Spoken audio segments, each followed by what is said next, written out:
Pamilya sa tinun-an sa grade 12 sa Canavid Eastern Samar nga nabalian og tiil human mahagbong sa kahoy nga iyang gitungtungan aron makakuha og signal nangayo og tabang. Ani ang detalye. Nabalian sa iyang wang tiil si Junel Rapis nga taga Barangay Sulong, Canavid Eastern Samar.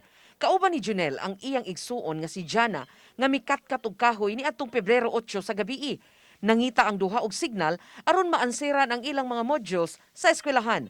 Pipila na kaadlaw sukad nahitabo ang insidente apan wa matud pa maoperahi si Junel tungod sa gastuhan. Nainugod po ako. Anak kong utangan. Dara ko'y mag-answerap. Anak kong module. Ang manginano. Anak dito eskwelahan. Kaya dito kasi yan tam lugar. Makuro it signal. Nagsasakapan bukid ng puno. Nanawagan usab ang iyang papa og tabang alang sa iyang anak kinsa padayong giobserbahan sa ospital.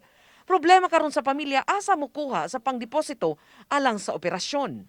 Kung sino man ang mga tao na mayroong taos-pusong tumutulong sa kapwa para lang sa anak ko na salbar lang ang kanyang nabali na paa. Matod sa kapitan sa barangay, Efren Capada, dugay na nilang problema ang hinay nga internet signal.